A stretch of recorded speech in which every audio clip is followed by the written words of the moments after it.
All right. Looks like we're back, everybody. We are continuing along with Harold Weisberg's Kerry Thornley archive. We're about a third of the way through it. I'm skipping over some stuff. This is some miscellaneous newspaper clippings that Weisberg had thrown in there. And most of those had to do with what we'll discuss today in part, and that is Garrison's charging Kerry Thornley with committing perjury. So, Weisberg had 7 or 8 newspaper clippings on this. And again, this is just continuing to show the character development of Kerry Thornley. His lies that he continued to tell over the years and how he would spin the truth. And I didn't think it was necessary to include all the newspaper clippings because they're basically rehashing all the same stuff. But it's a good archive to have. If you can see what Weisberg thought was important, you can get a little bit of a better grip on his perspective of the case. He seemed to know a lot. He knew Kerry Thornley was heavily involved in the stuff. He knew he was involved with the Fair Play for Cuba Committee stuff. I don't know how far he got with the Tippit shooting, but he knew that Thornley was heavily involved in the assassination. And so we're just going to continue through. I have 3 documents in particular. I'm pretty sure we'll get through all of them. This one in particular is from the district attorney's office. It's a press release, February 21st, 1968, from Jim Garrison, district attorney. Kerry Wendell Thornley today was charged with committing perjury before the Orleans Parish grand jury during his testimony on February 8, 1968. The perjury charges were based on his sworn testimony before the grand jury to the effect that he did not think he had met Lee Harvey Oswald in New Orleans in 1963. Evidence indicates that he did. When the Warren Commission hearings were held in 1964, Thornley testified that Oswald was a communist when they were in the Marines together in California prior to Oswald's 1959 departure for Russia. Thornley was the commission's star witness concerning Oswald's, quote, left-wing orientation, inasmuch as Oswald really was never at any time a communist, nor even inclined in that direction. And inasmuch as he was sent to Russia as an employee of the United States government, it was necessary to have a major witness testify in great detail to create an early image as a Marxist, so that there would not be too much public curiosity about the real reasons for Oswald's abrupt departure from the Marine Corps to sail to Russia. Let me pause right there and scroll back, and we're going to cover some of these footnotes. So, footnote number 1. Since this portrait of Oswald as a demented Marxist was not forthcoming from other Marines, the testimony of most of them was presented simply in the form of brief affidavits. Thornley's image-creating testimony lasted for 33 pages, at the end of which little doubt was left about Lee Oswald's commitment to communism and his qualifications as an assassin. To see how stark Thornley's florid portrait of Oswald contrasts with the recollection of other Marines, see addendum at the end of this press release. Thornley's Warren Commission testimony concerned his observations of this Marxist personality during their service together at El Toro Marine Base in California in 1959. He testified that he had not seen Oswald since. Thornley's own long residence in New Orleans after his discharge from 1961 through 1963 was not examined in depth. All right, footnote number 2. The report of the Warren Commission infers that Oswald somehow must have learned Russian on his own, ostensibly in preparation for his forthcoming defection. Actually, Oswald was taught Russian by the United States government, as is indicated by Lieutenant Colonel Folsom's testimony, during which he happened to refer to one of Oswald's grades in a U.S. Armed Forces Russian examination, Volume 8, page 307. The formal designation for this Russian examination was, quote, Department of the Army, Adjutant General's Office, PRT 157. Oswald took the Russian examination on February 25, 1959, while stationed at El Toro Marine Base in California. All right, resuming. Nor was there any hint to Thornley's Warren Commission testimony that he had any connection in New Orleans with individuals or organizations engaged in anti-Castro activity. Least of all, was there any hint that he was connected here with persons who were connected with Lee Oswald, persons who played active roles in creating the picture of Oswald as still being a, quote, communist in 1963, shortly before the assassination. Nor was there any indication of his having met, following his discharge from the Marines, one of the men presently under a charge related to the assassination. Like a number of young men who have been identified as CIA employees, Thornley had a post office box in the federal building across from Bannister's office. Such post office boxes are customarily used by federal employees with clandestine assignments as message drops, as well as an acceptable excuse for regular visits into a federal building. Another of the young men having such a post office box was Lee Harvey Oswald. What this means is simply that Kerry Thornley and Lee Oswald were both part of the covert federal operation operating in New Orleans. The only difference between Oswald and other young CIA employees was that having performed a flamboyant Russian assignment for his country, he had a beautiful potential as a decoy in the assassination, a potential which, as it happened, his employers did not waste. Thornley actually lived across Lafayette Square from the old post office building and from the Newman building in which Oswald later was seen prior to his moving into the French Quarter. At the time of the assassination, Thornley was living on Dauphine Street, a block and a half down from Esplanade. Shortly after the assassination, he departed abruptly for the Washington, D.C. area, where he remained until after his testimony before the Warren Commission. By a curious stroke of luck, Thornley, during his New Orleans residence, wrote a book based on Lee Oswald. He completed it about the time of the assassination. As luck would have it, the man he wrote about ended up being charged with assassinating the president. Apparently, no one else had written a book about Oswald prior to the assassination, and in due course it found its way to a publisher.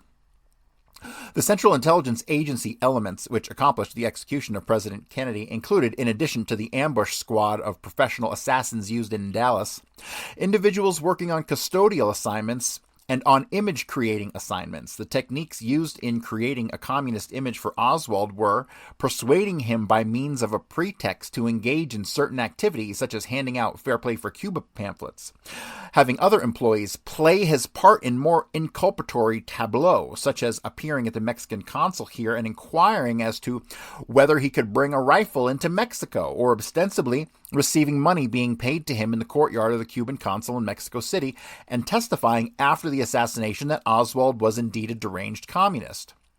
Like all large bureaucratic federal agencies, however, the Central Intelligence Agency is capable of goofing.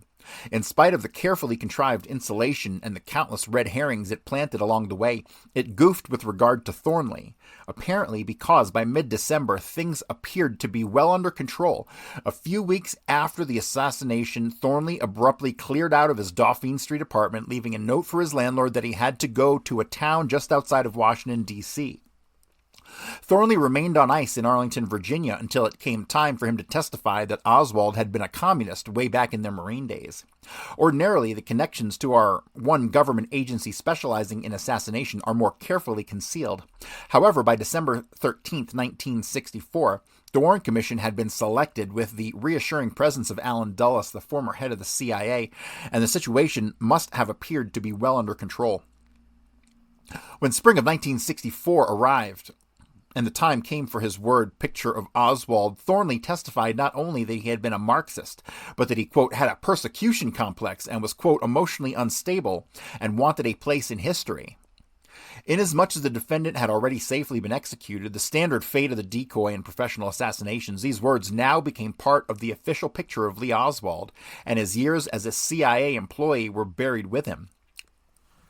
In such a fashion, with key witnesses produced to attest to the need to the needed fictions at crucial points, did the Warren Commission turn day into night, up into down, and achieve a harmonious continuity of the tableau produced by the architects of President Kennedy's assassination. That is why the concealment of the involvement of elements of the CIA was so successful, because the 7 distinguished men on the Warren Commission literally adopted the scenario developed by the assassins. Their giving official status to the fraudulent fairy tale made it extremely difficult to learn what really did happen to John Kennedy, especially when the new president issued an executive order concealing much of the crucial evidence for 75 years. All right, let me go back to footnote number 3. With one notable exception, one of the main objectives of the assassination, in addition to removing a president who had reached a détente with Castro and was working toward new understandings with Russia, was to establish an excuse acceptable to an apathetic public to invade Cuba. Prior to the president's assassination, Careful scenes had been set up to connect Oswald with Cuba so as to create the inference that the assassination was a plot direct from Cuba, hence justifying the invasion. The Warren Commission readily accepted the false picture of Oswald as a communist, but compromised the original plan by making him a, quote, lone assassin, as the result of which some of the men who initiated the assassination are unhappily still at not achieving their entire objective. That it made this liberal compromise does not alter the fact that the Warren Commission adopted the basic fiction created by the planners of the assassination to make the world believe that a lonely Marxist had killed President Kennedy. With regard to Thornley, the total absence of any details in his Warren Commission testimony concerning his relationships in New Orleans with relevant individuals reveals his 33-page picture of Oswald at El Toro to be synthetic and representative of the fictional nature of the entire fraudulent investigation. When the time comes that it is desired to determine when we cease to live in a free society, it will be found that the change occurred on November 22nd, 1963. The day the credibility gap began. And that's from Jim Garrison. God, that is a brilliant, brilliant closing paragraph. In this final sentence, when the time comes that it is desired to determine when we cease to live in a free society, it will be found that the change occurred on November 22nd, 1963.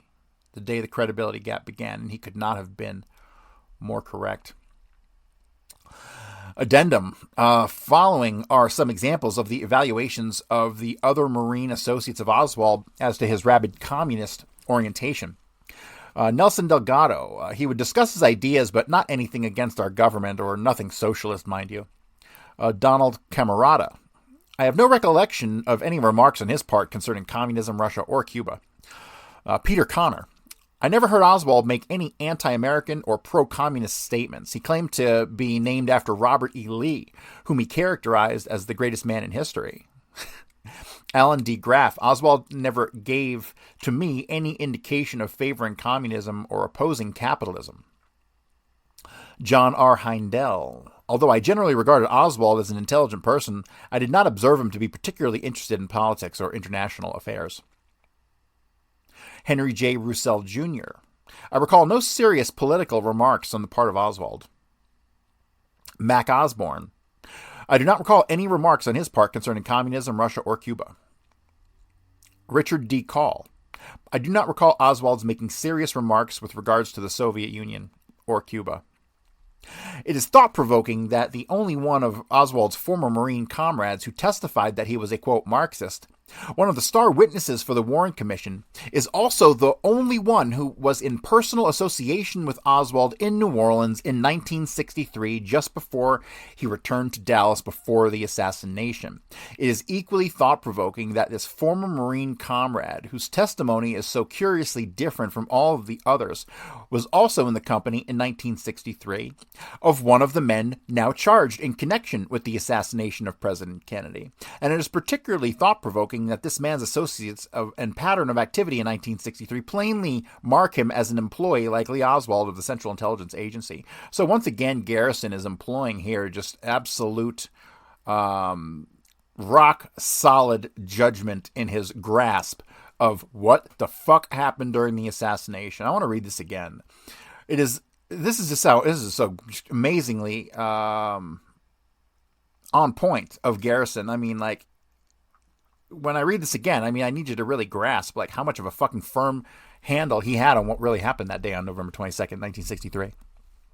It is thought-provoking that the only one of Oswald's former Marine comrades who testified that he was a Marxist, one of the star witnesses for the Warren Commission, is also the only one who was in personal association with Oswald in New Orleans in 1963, just before he returned to Dallas before the assassination. It is equally thought-provoking that this former Marine comrade, whose testimony is so curiously different from all of the others, was also in the company in 1963 of one of the men now charged in connection with the assassination of President Kennedy. And it is particularly thought-provoking that this man's associates and pattern of activity in 1963 plainly mark him as an employee like Lee Oswald of the Central Intelligence Agency. Yeah. It's pretty fascinating. It's the thing that's really amazing is that Garrison really had a pretty damn firm grasp. I don't think he got into he didn't know about Jack Valente. I don't think he really made the connections on Dave Yaris and the guys out of the Chicago mob or even Cleveland, right? I don't think he got any of that stuff. But he understood the New Orleans stuff. And that was the bulk of it, right? The bulk of the assassination plotting was revolving around David Ferrie and his crew involved, which included Clay Shaw and Kerry Thornley and Andrew Jerome Blackman, Sergio Arcacha, Emilio Santana, Lauren Hall, William Seymour, all these guys down in New Orleans. I'm pretty sure that Garrison knew what the deal was. Although, based on his conversations with Roger Craig, it was pretty clear that he didn't really identify by name Lawrence Howard. He didn't get the names of Lauren Hall or none of those people, right? Maybe Lauren Hall, because Lauren Hall ended up testifying before the HSCA, so Garrison would have known about that stuff in the 70s. But it was definitely in the way after the Clay Shaw trial that he started to put together that stuff. But yeah, this is pretty damn amazing stuff, and this is all from the press release that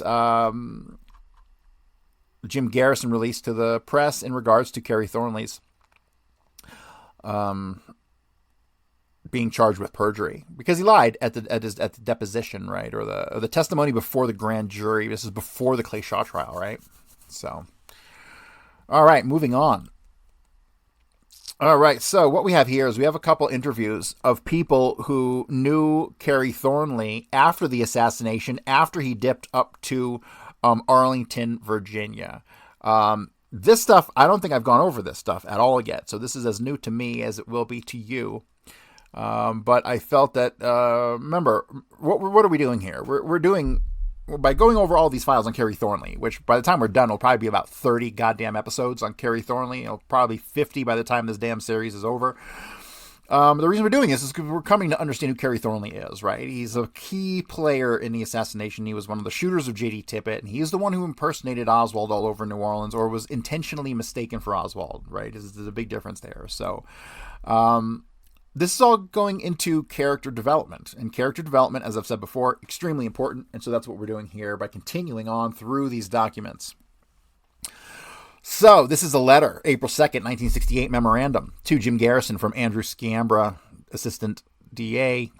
Reference, interview with Mrs. Doris Long Dowell, 915 Elliott Avenue, Charlottesville, Virginia. Employed at Cedars Rest Home, 2141 Barracks Road. Subject, Kerry Thornley. Through interviewing various people employed at the Shirlington House Apartments, Arlington, Virginia, we were told that we should contact Mrs. Doris Long Dowell for information concerning Kerry Thornley. Mrs. Dowell, who was an assistant manager when Thornley worked at the Shirlington House, was one of the people who came into contact with Thornley every day. She said she believes she can remember Thornley came to the Shirlington House with a good application showing past employment in New Orleans, Louisiana. She doesn't know how he came to the Shirlington House, but believes that it was in answer to an ad they had in the paper. Mrs. Gooch at 578-4240 in Arlington, Virginia, had promised to send Weisberg a copy of Thornley's application along with any other information that she may have concerning him. Thornley told them that he was a writer and wanted a job so that he would have time to write. His hours of employment were from 1 p.m. till 11 p.m. He earned $60 a week and lived in the apartment house, paying $120 a month for an apartment. She said that she and Mrs. McIntyre had the most contact with Thornley, and that both agreed that Thornley was a very strange person. Mrs. McIntyre, who was an elderly lady, took a liking to Thornley and tried to help him by giving him pieces of furniture for his apartment. Mrs. Dowell said that about 1 month before Thornley left for California, he told her that he had been in the Marine Corps with Lee Harvey Oswald, and also that they were buddies in New Orleans. He said that he had met Oswald again in New Orleans, and that they had met at a place in the French Quarter that she would probably not like. She later on said that Thornley told her about a place in the French Quarter that he used to constantly go to named Bourbon House, and he described the Bourbon House as a place that she would not like because of the type of people who went there. When she told Thornley that she would not brag about knowing Lee Harvey Oswald, Thornley became very angry and told her that Lee Harvey Oswald was misunderstood by everyone and that nobody really knew him. She said that he insisted that Lee Harvey Oswald was not a communist. This was before his Warren Commission testimony. Fascinating, huh?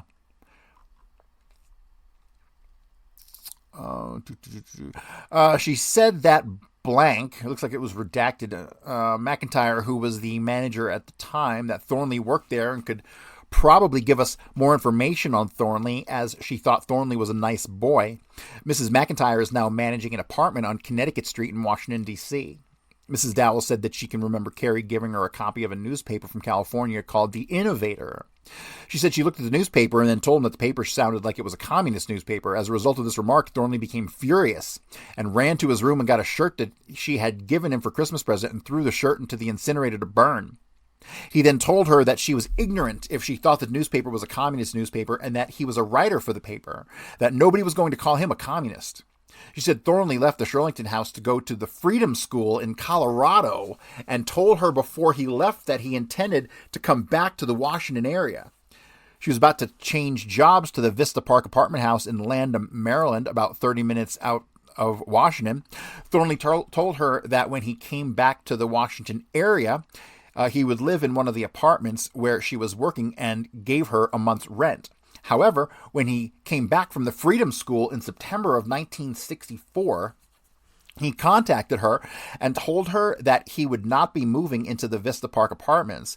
He said he was staying in Washington, D.C. or Arlington, Virginia with a friend of his. She said she believes that this must have been the boy she saw Kerry with on 2 or 3 occasions who was around his own age.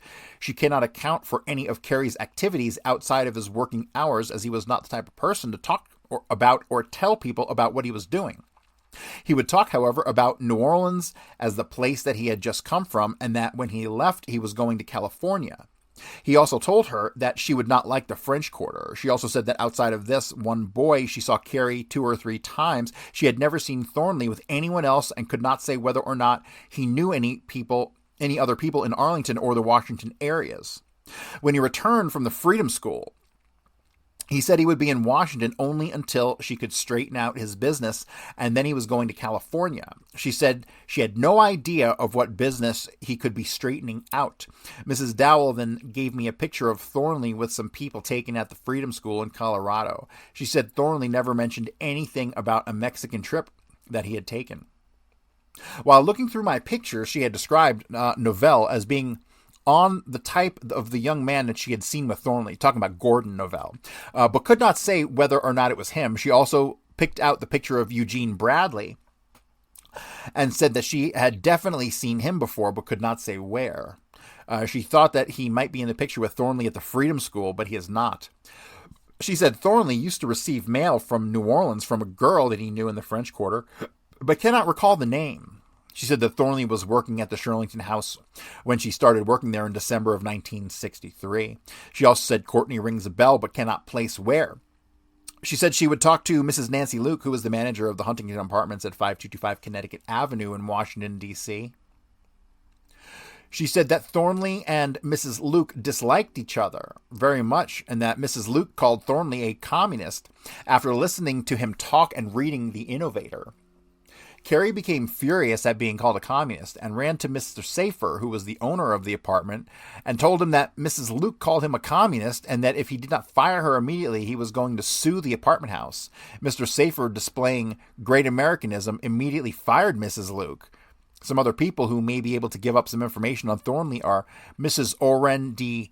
Kennelly, who was working at the Shirlington house at the time and who now lives in West Springfield, Virginia, Mrs. Eunice Griffith, who is still employed at the Shirlington house, and Mr. Safer, who was the owner of Shirlington house at the time, and Mrs. Gooch, Mr. Safer's secretary.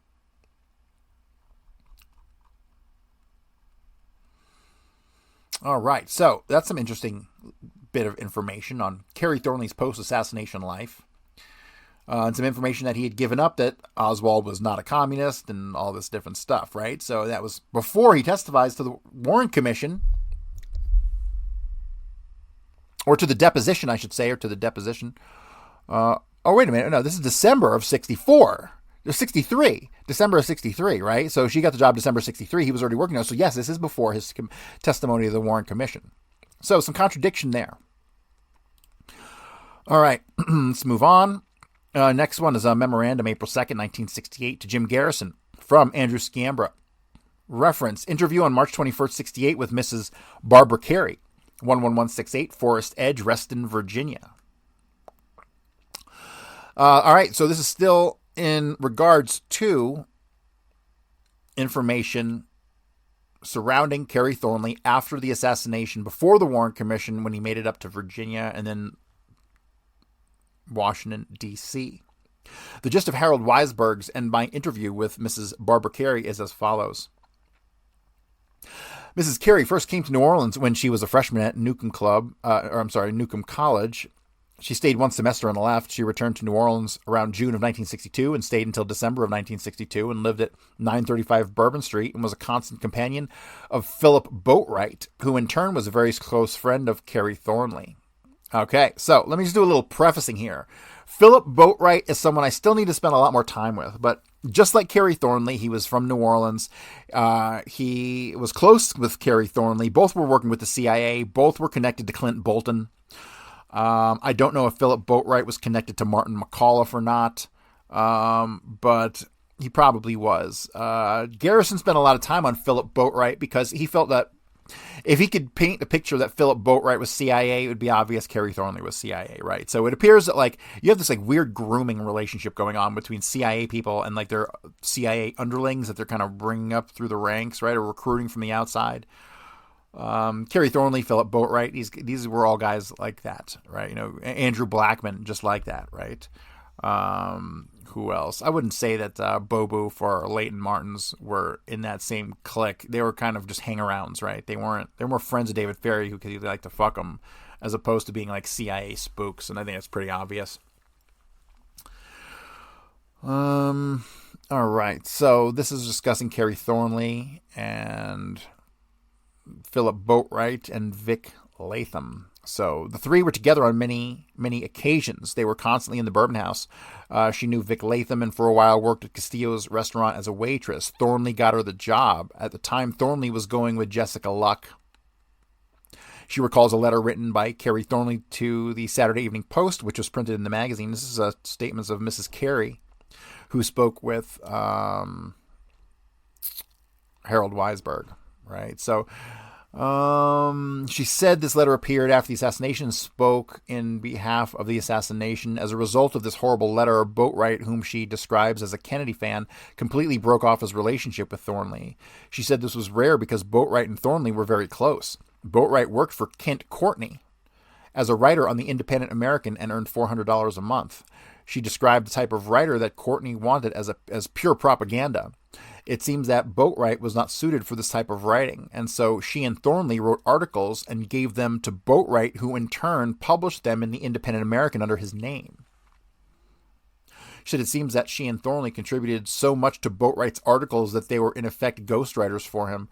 Boatwright is now in Omaha, Nebraska. Okay, so who else is in Omaha, Nebraska after the assassination? Well, you have David Beckham, right? You got Beckham, and then you've got his handler, who was, what the fuck's his name? The old guy who dealt with the UFOs in the 40s. Not David Christ, the other fucking guy. I always forget the guy's fucking name. It'll come to me in a minute, and it's obvious, so you guys will know it as soon as I say it. But all those guys went to Omaha after the assassination, which is weird. George Bush had some weird connections to Omaha. I don't know what the fucking deal with Omaha is in reference to the CIA, but there was some major shit going on in Omaha, Nebraska with the CIA in the 50s and 60s. Don't ask me, because I don't fucking know. All right, so Boatwright is now in Omaha, Nebraska. Mrs. Kerry, who has just moved into a new house, said that she would go through her boxes of old mail and dig out letters to her from Boatwright. She said that Boatwright wrote her frequently after she left New Orleans and that almost every letter he made some reference to Kerry Thornley. She said that Boatwright, who was an avid correspondent with his friends, keeps everything that is written to him and that it may be useful if we talk to Boatwright and look over his letters. Weisberg said that he would go to Omaha, Nebraska to see Boatwright if we wish. Mrs. Kerry said that Boatwright also kept a daily journal of his activities in New Orleans, which may be very useful, as he had wanted to write a book about his association with Kent Courtney, his involvement with the anti-Castro Cubans and the anti-Castro movement in general. Boatwright also knew many people in the French Quarter. She said that Boatwright and Thornley corresponded with each other at least once every 2 weeks. She said Boatwright left New Orleans right after the assassination and went to Omaha, Nebraska, where he now publishes a small weekly newspaper called the Steppenwolf. Mrs. Kerry said that she first met Thornley in the Bourbon House and was aware he was writing a book, The Idle Warriors. Thornley never mentioned Oswald's name to her. She said that she can remember Thornley meeting with a man quite regularly in the Bourbon House. It seemed that this man was a very avid right-winger of Spanish descent who wore glasses, was sort of plump and not dark-complected. He was rather well-to-do as he lived in the Garden District. He was 23 to 25 years old, and he was a little taller than Thornley. He was also an avid follower of Ayn Rand. They both subscribed to her publications, and she said that after Boatwright left the job at the Independent American, Kerry was talking about applying for the job. She said that she had heard Kerry talk about Courtney, and Kerry gave her the impression that he knew Courtney. She said that after Kerry got her the job at Castillo's restaurant, she had an occasion to see and meet many Cubans and Mexicans and people of Latin American descent at Castillo's restaurant. She said that Castillo used to bring in refugees and let them stay on top of his restaurant, that Kerry and Castillo were very close friends, and Kerry got to know these people very well through Castillo. She said the restaurant became a haven for refugees, and Kerry had some connection with these refugees, but could not say what it was. However, Thornley spent a lot of time upstairs with these people, and on many occasions she had to take food upstairs to them, that she did not see any shortwave radio upstairs over the restaurant, and also that she had never heard of or been to Mancuso's restaurant on Camp Street. She said that she can remember everyone around the restaurant being very excited and concerned, fearing the Cuban Missile Crisis in October, must be a misprint, fearing the Cuban Missile Crisis October 1962. She said that Boatwright told her that Courtney and the Independent American were helping the anti-Castro Cubans, but that she did not pay any attention to the cloak and dagger antics of the people around Castillo's restaurant, as she never took them seriously. Boatwright told her there were a lot of people always coming into Castillo's office whom Boatwright described as agents. Boatwright told her that Courtney had agents all over the world and even one in Paris. She said that Boatwright's journal would include events that happened all around this time, and that she feels that Boatwright still would have this journal and may let us copy it.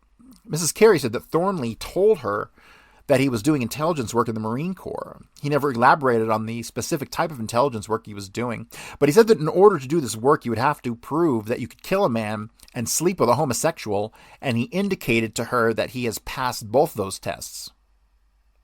Whoa. She said that Thornley was an odd sort of person, but was certainly not stupid. That he was a great believer in Ayn Rand, and told her that he believed that murder was justified under certain conditions. Thornley never mentioned anything about the CIA, and he never talked about Lee Harvey Oswald. She now says that if Thornley patterned the main character in his book after Oswald, in effect he was saying was that Oswald was not a communist because the main character in his book is not a communist. As for places that she can remember on Decatur Street, she recalls that she and Boatwright and Thornley used to go to La Casa's quite frequently, that there were many Cubans and people of Latin American descent at La Casa's, and Thornley knew many of them. Mrs. Kerry said that she has never met Clay Shaw, and Thornley never mentioned that name. She said there was a lawyer who was a homosexual who ate at Castillo's about 3 or 4 days a week, who was very friendly with Thornley. She was bilingual, dignified, and under 6 foot tall. She said that Carlos Bernier does not ring a bell, and that she does not know of any official connection that Thornley may have ever had with any groups. She said she cannot be sure of this, but she somehow remembers Thornley mentioning something about a meeting in Miami, Florida, which had to do with General Walker. She said she somehow relates that meeting with Kerry and doesn't know if he was talking about it, or had said something about attending it, or would like to attend it. She said her memory is very vague on this point, and that maybe Boatwright could furnish additional details. Mrs. Kerry said Boatwright told her that Courtney raised $10,000 for General Walker, and he got in trouble, and she believes at Oxford, Mississippi. Mrs. Kerry said she knows absolutely nothing about Thornley's trip to Mexico except from what she has read either in the paper or in somebody's book.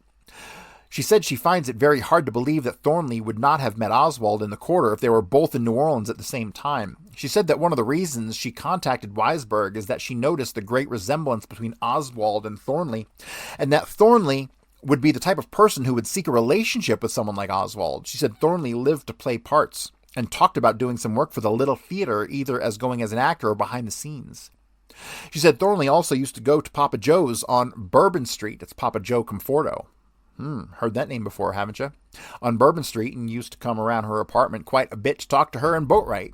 She said that sometimes he would not come around for 2 or 3 days and then just pop in. That Thornley talked about going to work for a theater group in the quarter where Vic Latham was working. She said there was a man named Guy who wanted to start a theater group. This man had a secretary and lived in an expensive apartment in the quarter. She cannot recall his last name. She went to work for him for a short period of time before he ran off with the money. The name Guy Bannister does not ring a bell for her, and she does not recognize pictures of Bannister. She said that while she was working at Castillo's restaurant, Carlos talked about smuggling and shipping things in and out of Cuba.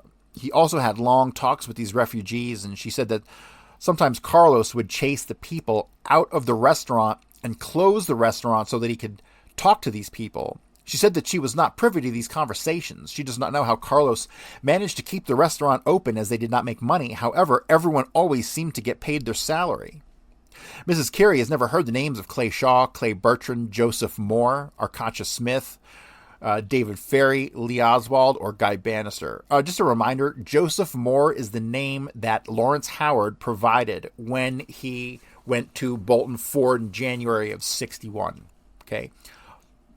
I believe, after having studied this enough, I've come to believe that that Bolton Ford incident was Sergio Arcacha Smith. No, I'm sorry. It was Lawrence Howard with Kerry Thornley. Okay. And I realized that Lawrence Howard knew William Seymour and was seen with William Seymour all over the place in Dallas and traveling back and forth and all that stuff, right? We can say definitely William Seymour because of the specifics of each individual incident and the close relationship between Lawrence Howard and William Seymour. However, the Bolton Ford incident, I am now convinced was Kerry Thornley and Lawrence Howard. And the reason I'm convinced of that is because when you're going through the Kerry Thornley documents, and particularly the 50-page affidavit confession that I always talk about to Jim Garrison, he clearly mentions Leopoldo. Leopoldo, obviously the alleged, quote, Cuban who went to go meet with Sylvia Odio on the 27th of September, right? So no, definitely there's a relationship between Kerry Thornley and Lawrence Howard. Obviously, the centerpiece there being David Ferry once again, right? So this New Orleans crew, so ultimately freaking important.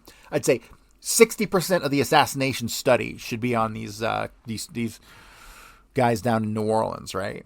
The remaining 40% should be on like the mafia and the guys, the other shooters and this and that, right? Which is pretty much where I put my efforts. I'd say more 70, 80% New Orleans, though. Thank God I got years and years ahead of me to finish covering all this stuff. So, all right, let's continue. Mrs. Kerry had never heard of names Clay Shaw, Clay Bertrand, Joseph Moore, Arcacha Smith, David Ferry, Lee Oswald, or Guy Bannister. She said that the picture that appeared in Kerry Thornley November 24th, 1963 in the paper does not represent how Thornley looked when she knew him in 1962. She never saw Kerry with the short combed-down haircut that he had after the assassination. Oh, that's interesting. She said that the picture that appeared of Kerry Thornley on November 24th, 1963 in the paper does not represent how Thornley looked when she knew him in 1962. She never saw Kerry Thornley with the short combed-down haircut that he had after the assassination. She said it looks almost as though he made himself into a different person. She said a picture of Sergio Arcacha Smith looks familiar, even though the name does not ring a bell. She also said a picture of Harold Sandoz looks very familiar and is close to the man who used to meet with Thornley in the Bourbon House. Okay, so I'm screenshotting these names because me and my very, very small, close research group are going to be digging into these names. So, all right. Screenshot. Let me add that one. And, all right. Tony and Ergo, go for it. The name in that one to look for is Harold Sandoz. She cannot say that it is the man, but person definitely looks like is on that type.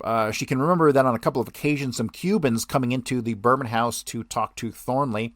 And on one occasion, being brought in by Castillo. She said that a lot of people who worked for Castillo lived in an old house, which Thornley visited from time to time.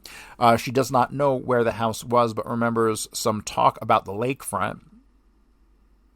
She said we should talk to Joe Sage and Mims, who were constantly in the Bourbon House and who also knew Thornley. All right.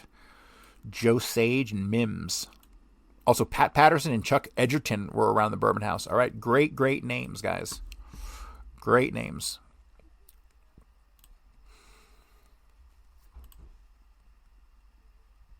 Mrs. Kerry can remember the art professor at Tulane University and his wife telling her and Boatwright about an S&M man in the quarter who particularly likes young Negro boys. This man was a cultured man who lived in a beautiful apartment in the French Quarter and was considered prominent by the community. This couple lived in the quarter about 2 or 3 doors away from the S&M man, and the couple used to tell him how they sat on the porch and watched people going in and out of his apartment, and how sometimes they would hear the screams in the middle of the night coming from his apartment. The S&M man used to hold orgies in his apartment. The art professor and his wife also frequented the Bourbon House and were particular friends of a lawyer who used to spend a little time in the Bourbon House, possibly Bill Crace.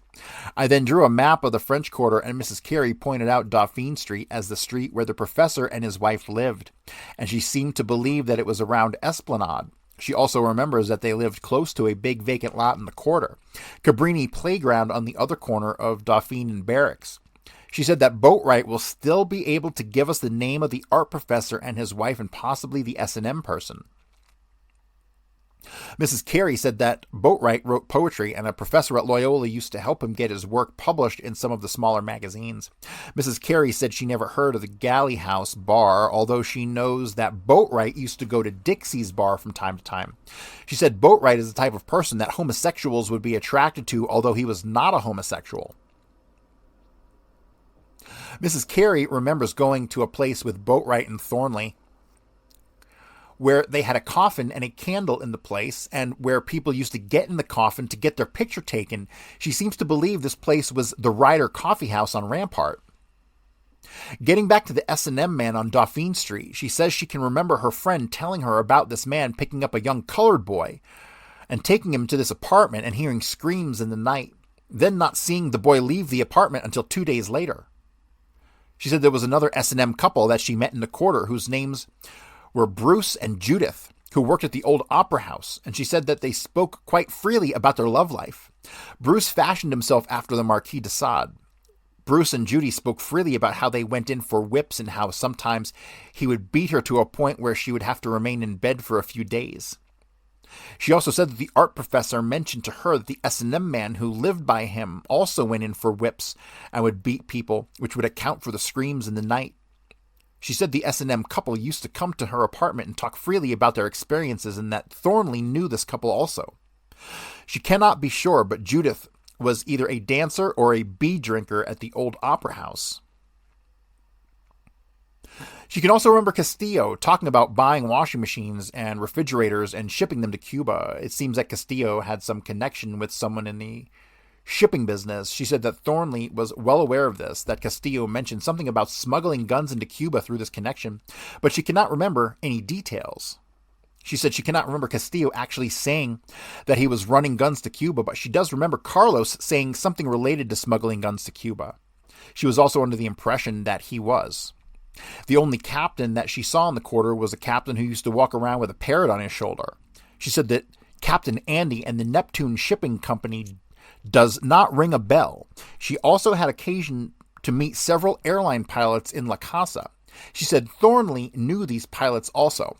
Mrs. Kerry said she always wondered why Thornley went to the bars with she and Boatwright because she never saw him drink.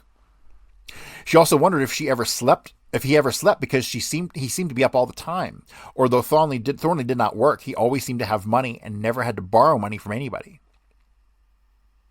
Okay, second interview with Mrs. Kerry on March 23rd, 1968. Barbara remembers a Jack Heidloff who was a friend of Boatwright and Thornley. Oh, here we go. Another screenshot. Tony, I hope you're getting all this. He was also a part of the Bourbon House crew. Al Scott was the bartender in the Bourbon House at the time, and Robert was the main waiter.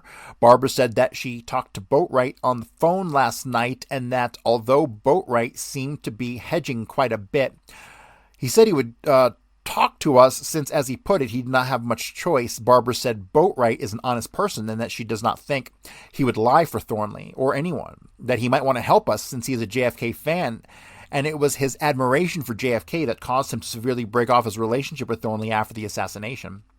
Boatwright told her he could not stand Thornley's letter to the Saturday Evening Post. Boatwright did tell her that he did not say that Courtney had agents all over the world, but would rather classify them as informants. Mrs. Kerry believes that when we talk to Boatwright, he will cooperate. Barbara said one of her letters made reference to 826 Sunday Times. She does not know what this means, but it may be in reference to an article in the paper or magazine. She also has 12/13 date in the letter, which may be the date of the letter in the Saturday Evening Post. She stated that she can also remember Thornley being very impressed with the movie The Manchurian Candidate and talked quite a bit about it. Thornley identified himself with the hero in the movie and said in his opinion it was all right to kill political figures if they were extremists. Barbara said she can also remember Castillo talking about gun running at the table one night when she and Thornley were eating in the restaurant. She said Castillo could tell us everything about Thornley if he cared to because they were the closest of friends. That all people around Castillo liked to give the impression that they were involved in something big and important, but that she never really paid any attention to them. She said Thornley also worked for some right-wing publication in California as a staff writer, and that Boatwright has a copy of the paper, probably The Innovator. She said that Al Thompson, who was now in San Francisco, was also a member of the Bourbon House crew, and a distinguished feature that Bruce and Judith was that Bruce used to always like to have a Siamese cat on his shoulder. She said that Boatwright is a soft-pedaling his relationship with Thornley now, but this is not true. Bruce, in addition to working at the Old Opera House, also worked at the Café du Monde. She said that last night, when she talked to Boatwright, he told her that after she left New Orleans, his circle of friends dwindled down to Thornley and Martin McAuliffe. Here we go with McAuliffe, okay? He's going to play a major role in our future research. I'm just telling you this right now. Bruce, in addition to working at the Old Opera House, also worked at the Café du Monde. She said that last night when she talked to Boatwright, he told her that after she left New Orleans, his circle of friends dwindled down to Thornley and Martin McAuliffe. So Boatwright maintained connections after the assassination with Thornley and Martin McAuliffe. Martin McAuliffe, remember, being the LSU professor who was friends with Jessica Luck, who connected Thornley to Guy Bannister. And Martin McAuliffe was also the guy who was like the head secretary or whatever of Sergio Arcacha Smith's phony fucking Cuban organizations, right? So this Martin McAuliffe motherfucker, ooh, we're going to have to dig some hooks into this bitch. McAuliffe arranged for Boatwright to make several speeches at Tulane University. Consequently, McAuliffe and Boatwright became close friends. She feels relatively sure that Thornley must have had many occasions to be with Boatwright and McAuliffe, as both McAuliffe and Thornley had the habit of dropping into Boatwright's apartment. Mrs. Kerry said Boatwright only met Castillo on a couple of occasions, and she spent most of his time involved with his job at Courtney's or writing poetry in his apartment. Boatwright confirmed that the Independent American raised $10,000 for General Walker. Boatwright admitted that he was not quite the type of writer that Courtney wanted for his paper. Courtney being the guy who runs the what the fuck was this called, the Innovator, right, which is in California, which is seemingly some sort of propaganda magazine, right? So all these people are fucking CIA, right? So Castillo, and then you got this other fucking guy who was running this Innovator magazine, which Boatwright started to write for, but then he didn't, but because it wasn't really his thing. And it turned out that Thornley and this other chick, Kerry, were writing all the stuff for Boatwright, right? So what's it got to do with the assassination? Fucking nothing, right? Doesn't matter. This is all character development. This is relationship building, okay? The study of the assassination is the study of relationships, and that's what the fuck we're doing. We're coming to understand the fundamental, crucial relationships that were going on in New Orleans behind the scenes surrounding Kerry Thornley. Because Kerry Thornley is all up in the mix here. He did less of a job of covering his tracks than David Ferry, that asshole. Really. I mean, if you have to ask me, I'm starting to think Kerry Thornley might have been in charge of this whole fucking thing, or as a proxy through these guys, meaning like Clint Bolton and all these guys who are in the background, right? Especially this Martin McAuliffe character. We got to see who Martin McAuliffe's handlers were. What are his connections to the agency? Mrs. Kerry said Boatwright only met Castillo on a couple of occasions as he spent most of his time involved with his job at Courtney's or writing poetry in his apartment. Boatwright confirmed that the Independent American raised $10,000 for General Walker. Boatwright admitted that he was not quite the type of writer that Courtney wanted for his paper and that he was glad to get help from Barbara and Thornley. Barbara recalls the, quote, gay attorney who used to eat at Castillo's and who was friends with Thornley getting drunk at a party which was given for the cast of, quote, Toys in the Attic when it was filmed in New Orleans. The attorney and a group of gay kids marched down the street in parade fashion, quite intoxicated. She said that this was out of character for the attorney, who normally was very discreet about his homosexual tendencies. She said she asked Boatwright whether or not he still had his journals and letters relating to his stay in New Orleans, and he said he had guessed that he did, but that he would have to check through his old stuff. She said the more she thinks about it, the more she feels sure that Thornley at one time told her that he had a job at Courtney's before Boatwright went to work for him. Okay, so Courtney is running this paper, The Innovator, which is a propaganda piece, which Thornley's working for. Boatwright gets the job at, but Boatwright wasn't cut out for the job because he wasn't really good at what he was doing. He gave him the impression that this job could be his if he had wanted it. She had a piece of paper which showed that the application for subscriptions to the Independent American were to be sent to Post Office Box 4223, New Orleans, Louisiana, and that the address of the Independent American was 7314 Zimple Street. She did not know if the post office box was in the Camp Street branch of the post office. She said that although it would be difficult for her to go over all of her old letters because they reminded her of her mother's deaths, she would see and make a note of all the material relating to Thornley and Boatwright. Weisberg keeps insisting that he be allowed to read these letters, but she said that she would have to read them first because they may be of a personal nature. She said she is convinced that every letter she received from Boatwright after she left in December of 1962 had some reference to Kerry Thornley in it, and probably McAuliffe, who had become quite friendly with Boatwright. She now remembers that Heidloff had boasted that he had contacts in Jefferson Parish with a Mr. LaRoche, who worked for an employment agency that got Boatwright the job with Kent Courtney. That's interesting. He also got him a job with John Quesson, who was some sort of writer. In addition to Heidloff saying that he had connections in Jefferson Parish, he remembers Heidloff having some connection with a shipping company that possibly this could be Carlos Castillo's connection with a shipping firm that had contacted friends of hers in New York for more information on Heidloff. She said that he was a political writer and hung around with her crowd, and she presumes he knew Martin McAuliffe also.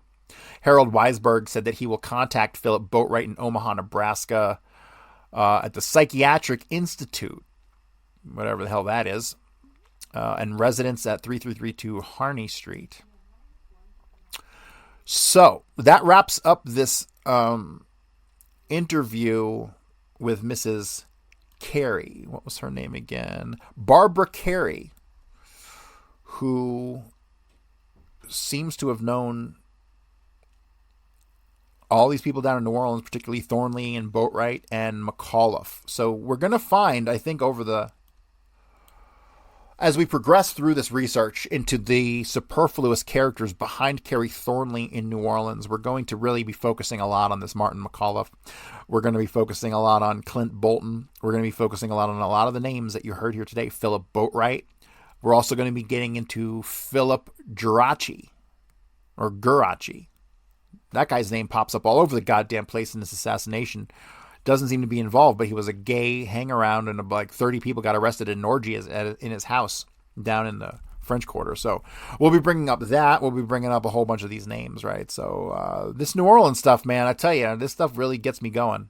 Really, like, not much gets me out of bed anymore, really, in the fucking morning.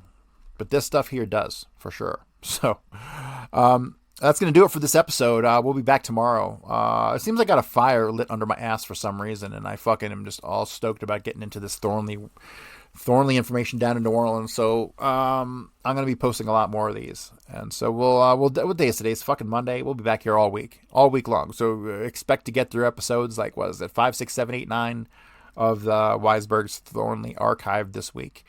And if you haven't bought my fucking book, it would make a lot of the stuff we're going over much more palatable and easier to swallow, and you'll come to understand Kerry Thornley's role down in the assassination and in New Orleans as well. But my book is going to be like central to everything we're doing, right? So if you want to continue to follow along and understand what's going on here, please buy my fucking book, okay? Not to mention the fact that I'm broke as a fucking joke, and I could really use the goddamn money. So go to Amazon. It's Corey Hughes, A Warning from History, and yeah, I believe it is the single greatest book on the Kennedy assassination written to date. Big statement, and I stand by it. So go buy the book, and we'll see you tomorrow. Thanks, everybody.